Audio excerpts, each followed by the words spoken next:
Now, all during this conference, you have heard one phrase repeated several times. And the phrase is powers of the age to come.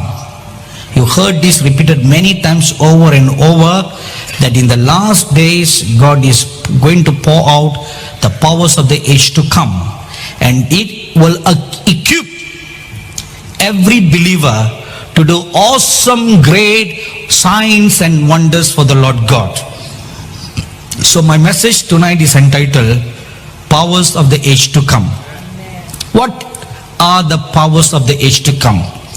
If you read Hebrews chapter 6 verse 4, for it says here, for it is impossible in the case of those who have once been enlightened, who have tasted the heavenly gift and have shared in the Holy Spirit and have tasted the goodness of the Word of God and the powers of the age to come. This is the only place in the whole Bible where you'll find the phrase powers of the age to come. Now what are the powers of the age to come? If you look at that word, it says powers and not power. It's in the plural, which means it's a multiple of powers. Multiple of power, not just one. In the year 2008, Brother Neville Johnson and I, we were invited to preach at a conference in the US in a state called Louisiana and in a city called Baton Rouge. On the first day that we arrived in Baton Rouge, I was waiting on God for the meeting, and I was visited by 4 angels. The 4 angels, the chief among them spoke and said, we are the guardian angels or the chief angels of the state of Louisiana. And then the angel said, God wants you to speak at this conference on the powers of the age to come. You know, except this phrase being mentioned in the Bible, there's nothing more or more information is not found anywhere else about what are the powers of the age to come. So I then asked the angel, please teach me and explain to me what these powers of the age to come. And then the angel went on explaining to me. In explaining the gifts to me, he reminded of a vision that I saw a couple of days before. He said, do you remember this vision that you saw? And the vision that I saw was, I saw myself and another prophet friend of mine. We were walking down the hallway of a certain school. I do not know which country it was, but we were walking down the hallway. And as we were walking down the hallway, I looked at all the classrooms on my right, and they were all empty. No students were found in the class. And I wondered what in the world happened to this school where all the students were. And we passed by several classrooms, all were empty. Then we came to one classroom, and there were 3 teachers, 2 male and a female. And the male who stood in the center was taller than the other person, and they were talking about something, and maybe about studies or school plans. And I noticed that the man in the center, his right hand was twisted and bent. And I understood that because of polio attack, his hand was twisted and bent very, very terribly. And we just stood there at the entrance of the classroom and just looked at him. And after some time, this teacher turned and looked at me. When he did, his hand was instantly healed. I did not pray for him. I did not touch him. I did not say, be healed. What happened was, he turned and looked at me, and that look healed him. And I was so excited, and I told this prophet friend, look, he was healed. So this friend said, come, let's go to the soccer field, because that's where all the students are gathered. we need to preach the gospel to them. And when we went to the soccer field, these teachers also came along with us. And when the student body saw the teacher with who had a withered hand, his hand is now straight and he was moving his hands, arms in a very wonderful manner, they were all shocked and to know what had happened to his arm. The teacher then testified to the whole student body what happened to them. And everybody was awed and surprised and wondered. And then I preached the gospel to the whole student body. And every one of them accepted the Lord Jesus Christ as their personal Savior. One miracle. No, this is just a vision. It's just a vision. It didn't happen in the natural yet. But this is going to happen through you. Amen. That is why I'm sharing with you this thing. So this angel reminded me of that vision and he said, that is the powers of the age to come. And it's so different from the others because in the past, you lay your hands on the sick and the sick get healed, or you pray for hours, you fast and you pray for hours, for days, they get healed or they don't get healed. But when this anointing of the powers of the age to come is poured out upon the body of Christ, specifically upon the remnant group, not all, upon the remnant, then they will do awesome exploits for God like history has never seen before. There you will find no precedence in the Bible for the great and awesome things God is going to do in this last days. You will never find any precedence. All the miracles that you read in the Bible, they will pale in comparison to what God is going to do through you in these last days. You know, our eyes have not seen, our ears have not heard, neither has it entered into our mind the great and awesome things that are kept in reserve for such a time as this. So when the angel explained all this to me, he made a statement that startled me. He said, the awesome things that the Holy Spirit is going to do in these last days, even we, the angels, have never seen such a move of the Holy Spirit yet. Now that really shook me because angels have been living for eons of time. And they saw every great thing that God has done. They saw the creation, they saw this, they saw all the things. And they saw God speaking the worlds into existence. And he says, whatever we have seen God do is nothing compared to what is God going to do in the last days.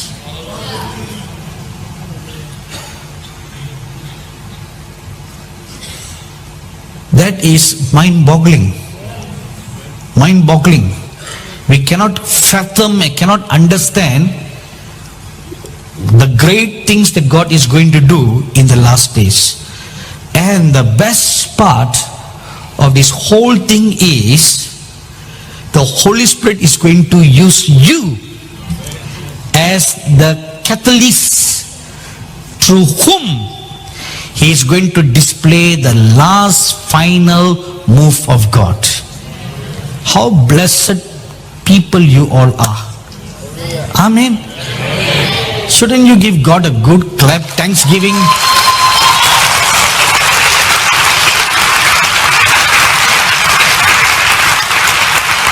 You know, our dear brother Neville always says this sentence.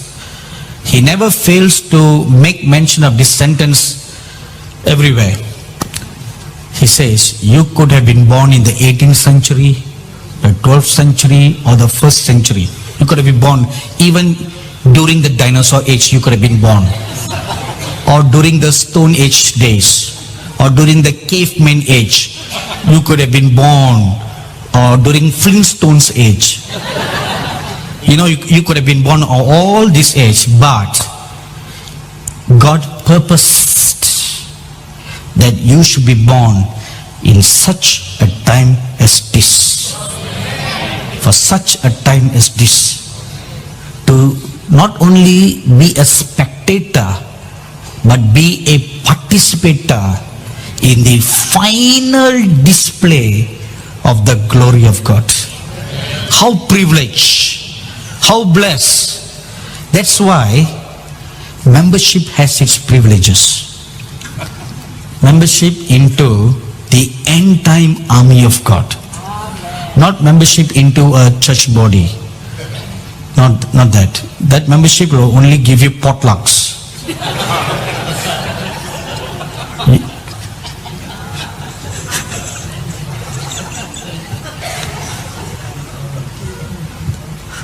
You all never have potlucks in your church? Yes or no? Then why do you give me the look as if you all are so holy saints who never have potlucks? You just fast and pray all the time. Look at your faces. You have potlucks, don't you? Right. We don't want that kind of membership. Do you?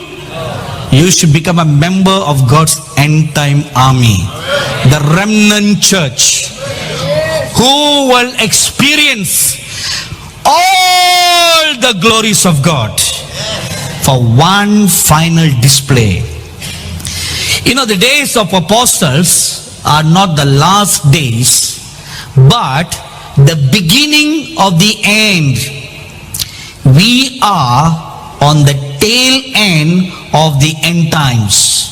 And the Bible says in Haggai chapter 2 verse 9, the latter glory of this house shall be greater than the former, says the Lord of hosts, and in this place I will give peace, declares the Lord of hosts. Now if you look at this scripture very carefully, two words are mentioned there.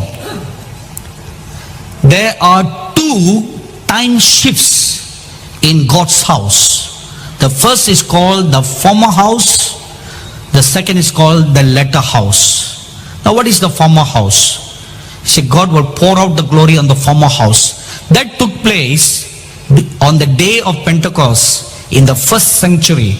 Acts chapter 2 verses 1 to 4 tells us when the Holy Spirit was poured out upon the former house. It gave birth to the church.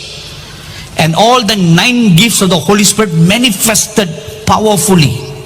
The 9 gifts of the Holy Spirit and the fear of God manifested so powerfully that within a short time, from 120 members, the church grew to 8,120 members. Just two sermons that were preached a short time. And how did this exponential growth took place? Largely because of signs and wonders, not because of programs in the church. Today we have great programs in our churches: men's fellowship, women's fellowship, children's fellowship, singles fellowship, doubles fellowship. If there is single, there should be a double, you know, right? Parents fellowship, grandparents fellowship, widows fellowship, all kinds of fellowship. All that is to entertain the club members. It just entertains the club members. Because once you become a member of a club, you pay your dues, you pay your tithes and your offering. That's your membership dues. And then you must have some activities to justify for all that you have received. Now with all those programs, tell me honestly, how much has your church grown? The early church had no such membership privileges. Nothing.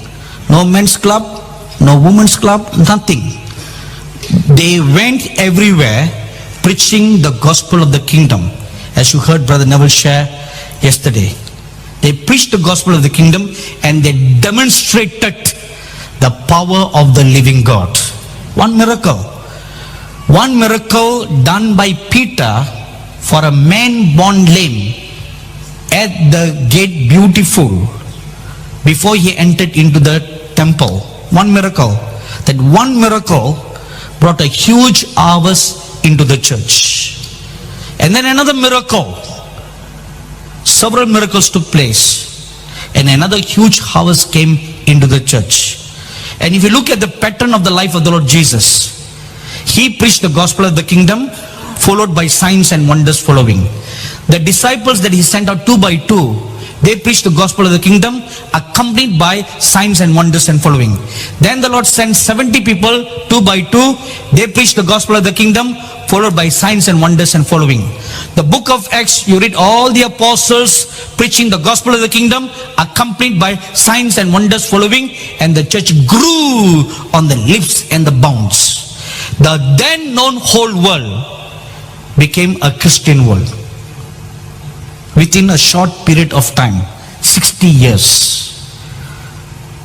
From the time the Lord Jesus died, in a 60-year period or 50-year period, the then known whole world became a Christian world. Now after 2000 years, with all the modern gadgets that we have today, with all the modern technology that we have today, we have hardly scratched beyond half a billion, half the world. What's wrong? Because we have programs.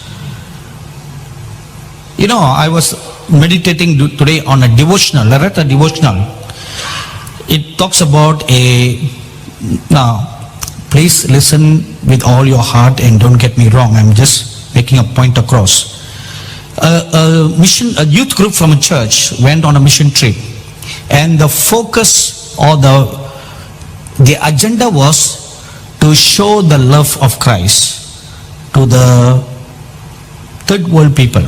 So what did they do? They went and built houses, they repaired this, they repaired that, they showed the love of Christ. So when I read that, I pondered, because when I heard Brother Neville's message last night, I went back and I skimmed through the scriptures. Look at every time the Lord Jesus preached the gospel, every time the disciples preached the gospel, it was the gospel of the kingdom accompanied by signs and wonders following. That is the pattern. When the Lord Jesus sent out the disciples, he gave them 2 commands. 1, preach the gospel of the kingdom. 2, heal the sick. This is a command. That does not mean we cannot do good. That should be secondary, not the primary focus. So because the secondary now becomes the primary focus, we are no more winning the loss. We are no more. Remember the statement that the Lord told Brother Neville, keep the main thing the main thing. We have lost the main thing. We have lost the main focus of our existence. What's the purpose of the church? Not to be a club. Ephesians chapter 4 verses 11 to 13 says, God gave an apostle, the prophet, the evangelist, the pastor and teacher to equip the church so that they will all become ministers of God, to do the work of an evangelist, not to warm the pews, not to find your life partner in the church, not to create problem in the church, divide the church, and then you start another church. See, the real purpose of a church is to equip the church so that you become a proof producer, a power demonstrator. That's the purpose. And what are we doing from the day that you get saved till now? How many souls have you brought into the kingdom of God? Maybe you may say to me, I'm hardly surviving myself. Every day I'm dying, I'm resurrecting myself. I am backsliding and then I'm getting revived. I'm backsliding and I'm getting revived. All my life, I only have enough time to save myself.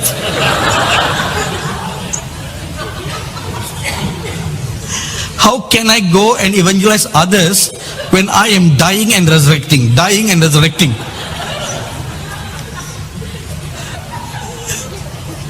This cannot go on forever. One day you'll find that you're not able to resurrect anymore. You are dead forever. My dearly beloved brothers and sisters, please remember this phrase or this sentence that the Lord spoke through Brother Neville. Keep the main thing the main thing. The main thing the main thing. What's your purpose? To reach out to others, to demonstrate the power of the living God. That's your purpose. So the former day was the day of Pentecost. Now the latter day, this present time, when after 2000 years of the church being in a black hole or going through dark ages, in the year 1904, the Holy Spirit was poured out one more time in Los Angeles, and it started in a place called Azusa Street. I'm sure you all are very familiar with. From that time onwards, the anointings of the Holy Spirit was picking momentum till it's now reaching a crescendo in these last days.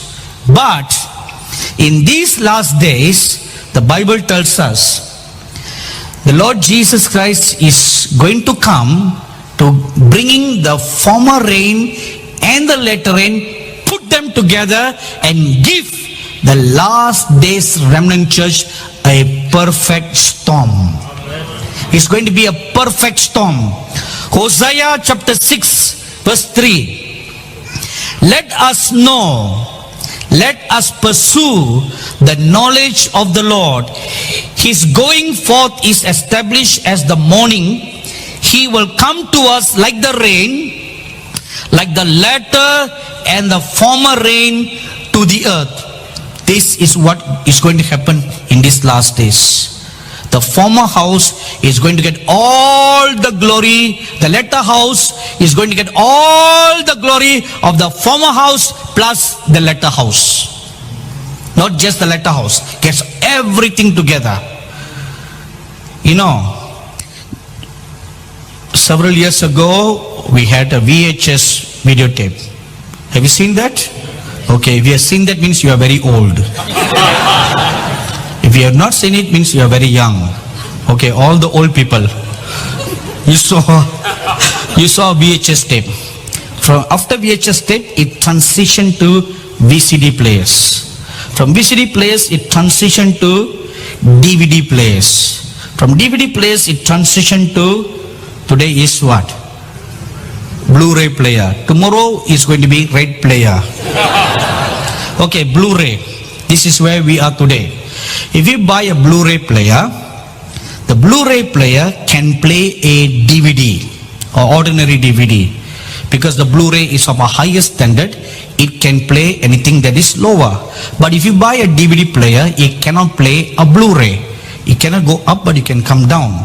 In the same manner, in these last days, God is going to pour out the latter glory that also includes the former glory. So a double portion anointing. You know, in science, they say like this. Okay, before we go, let me tell you something else that the angel told me in Louisiana. The world has seen the Holy Spirit as a gentle rushing wind on the day of Pentecost. Acts chapter 2 verse 2 says the Holy Spirit came as a gentle rushing wind, but it has not seen him as a tempest. A tempest as a storm that is gathered from the four corners of the earth as one great power that will blow upon the whole world. If you read Ezekiel chapter 37 verse 9 says, The prophet Ezekiel was commanded by the Lord to call forth the winds to come from the four corners of the earth and to blow upon the dry dead bones. He called the wind from the north, the south, the east and the west. They gathered together as one great tempest, and they came upon the bones, and the bones all joined together to form one exceedingly great and mighty army. And you all know very well that the word army does not include one soldier. Am I right, everybody? If it's just one soldier, the scripture would have said he became a soldier. But it says an army. An army means all the members in the remnant church coming together as one great army. No more one super church. No more. It's one great army of God, where everyone, the faceless, the nameless, the selfless ones. Remember the story about the donkey that was tied to the door in Matthew 21? You see, nobody ever goes and tempers a donkey. Do you? You don't. A koala bear looks very nice, cute. You may hug a koala bear. Kangaroo, though it kicks us, yet looks very cute. But nobody will ever say, donkey, you're so nice, you're so cute, you have such a long face. Do you do that? No, we hardly give second look at the donkey. The donkey was tied to a doorpost until it gave birth to a baby. Now, what is the purpose of a donkey? Is a animal of burden. It carries burden. It's supposed to do work. But the Bible says this donkey was never used from the day that it was born till the day it was found by the disciples. No man has ever sat on it. So who does the donkey represent? You. I'm not calling you a donkey. I'm saying the donkey represents the nobodies, the faceless, the nameless, the selfless ones. You're not important enough to give a visiting card to anybody. That's why I don't carry a card. In these last days, God has need of you. He calls the donkey, come, I need you. It's the nameless ones, the faceless ones that are called by God. And He comes upon them. And it will cause the shaking. When the four winds come, it will cause a shaking of the heavens and the earth. The awesome display of the mighty power of the Holy Spirit will prepare for the coming of the Lord Jesus Christ. That's the whole purpose, to prepare for the coming of the Lord Jesus Christ. Haggai chapter 2 verses 6 to 7 say, when the power is manifest, then the desire of all nations will come. Now on Pentecost day, the Holy Spirit came as a wind and filled the house. But in the last days, the Holy Spirit will come like a perfect storm, gathering Himself from the four winds. Now what are the four winds? Isaiah chapter 11 verse 2 talks about the seven spirits of God. The seven spirits of God are grouped together in force, like a four mighty river. The spirit of wisdom and revelation, the spirit of counsel and might, the spirit of knowledge and the fear of the Lord, and the spirit of the Lord. Four winds. Four winds of the seven spirits of God. They come together as a mighty force. You know, when mighty winds and tempests blow, they just don't blow by themselves. Fire also accompanies it. In Revelation chapter 4 verse 5, you will read about 7 flames of fire before the throne of God. And the 7 flames of fire are the 7 spirits of God. Now these 7 fires will come and join together as one in 7 colors of the Holy Spirit, and they will join the 7 winds and come upon all of you. So what do they represent? God will anoint the last days remnant church with the 7 spirits of God. Amen. It will be poured out in an abundant measure. I think the word abundant measure is not right. It should be measureless. Measureless will be poured upon everybody, upon the little children, upon the youths, upon the women, upon the servants, upon the handmaidens. Whoever give importance to a servant or a maid. Do you? We don't care. We don't give any importance to a maid or a servant, but the scripture says, even upon those who are outcasts, those who are looked down upon, God will pour out the 7 spirits upon them. Because in the last days, God needs all those in the highways and the byways to come in to bring in the last harvest. Because the call that was first extended to the main churches, they just rejected it. We don't want the Holy Spirit. We don't want the speaking of tongues. We don't want this great, awesome miracles. We don't want this. We don't want to be teletransported. Who knows where we will go?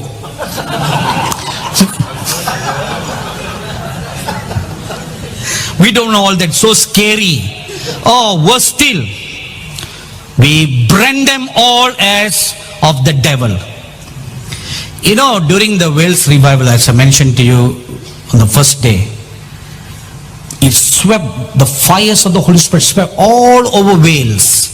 And those fires leapt over into Germany. And Germany caught the fire, one particular church, and was spreading until the established church called for a consultation. They wanted to discuss about this speaking in tongues business. And after consultation, they came to the conclusion and they put forth a declaration called the Berlin Declaration, where all the Lutheran churches and the established churches, they came to a conclusion: the baptism of the Holy Spirit accompanied by the speaking of unknown tongues is of the devil. And we don't want anything to do with all this. And the door of Germany was closed to the Holy Spirit. Shortly after, Hitler rose up in Germany. See, you close the door to the Holy Spirit, and then you open the door to the devil. The devil came in and raised up Hitler, anointed him, and he started the First World War. Millions of people died. And then he went out on a rampage, killing 6 million Jews. Now who is responsible for all that? The church. It's because of the church that Hitler rose up. If on that day all the churches in Germany had embraced the Holy Spirit, Hitler would have never risen up. Agreed, everybody? Hitler would have never risen up. There wouldn't have been a First World War. If there's no First World War, there wouldn't have been a Second World War. 6 million Jews would not have gone to the gas chambers. The church is responsible for all that. And one more time, in these last days, we are doing the same thing again and again. We are now pushing it all back. Pushing it back. When God anoints little children, their spiritual eyes are open. They see awesome visions. They are taken up to heaven. You know, there are many pastors and churches that denounce all this as of the devil. I have personally interviewed children, little children, 2-year-olds and 4-year-olds. They have seen visions that are in the book of Revelation, and the parents have swear to me that they have never read the book of Revelation to their children.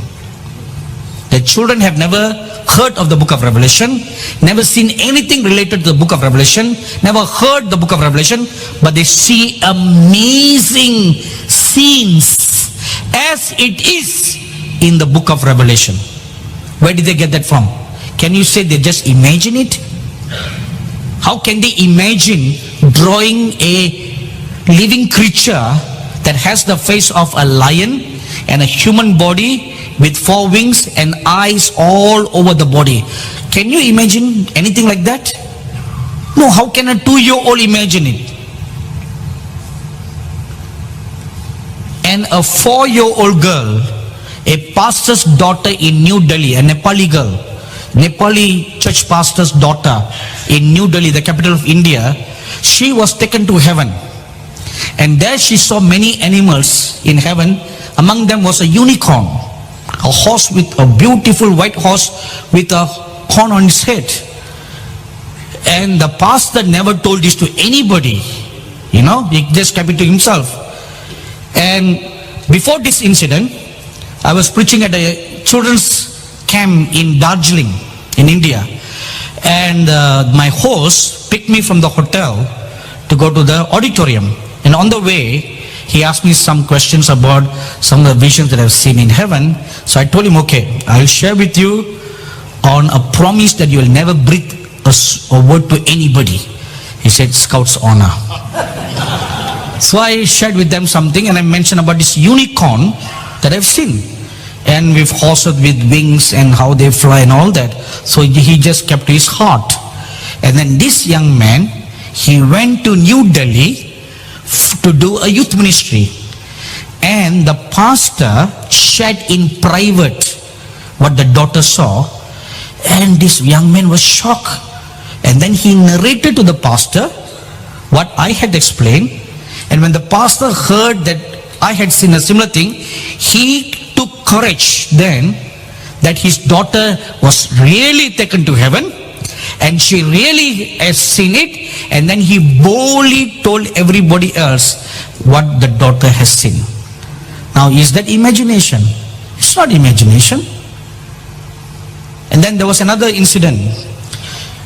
Some group of pastors, they had their, I think, retreat.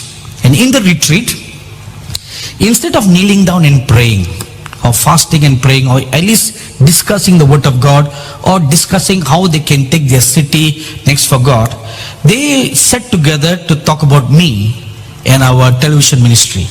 And they went on criticizing about every program that we were producing. Chiefly, the programs that we produce where we interview children who have seen visions, and we dramatize those visions to share everybody what God is doing for the children. And they were denouncing that all this is of the devil. There was one pastor in that meeting whose children have such experiences.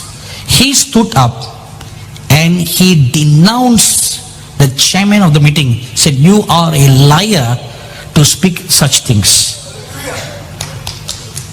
See, they are experiencing it. This is the same problem that happened in the days of the Lord Jesus.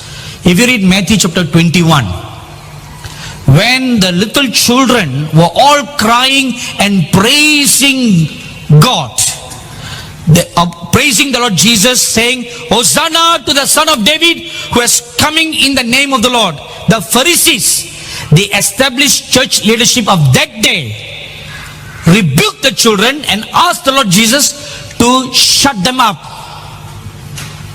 Little ones. See, when the big ones or the older people, when they sang, these people had no problem. But when the babies, the sucking babies and little children, when they lifted up their voices to sing the praises of God, it somehow discomforted the established church leadership. You know why? All the devils in them began to tremble.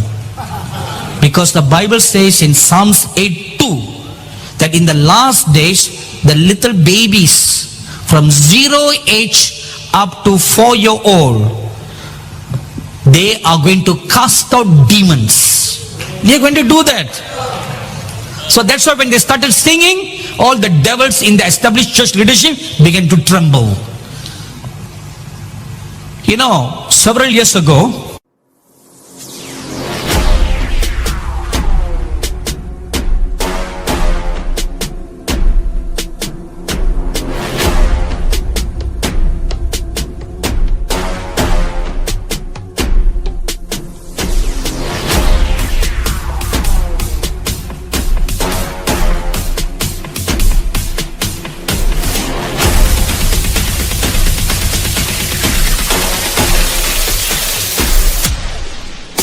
Come on.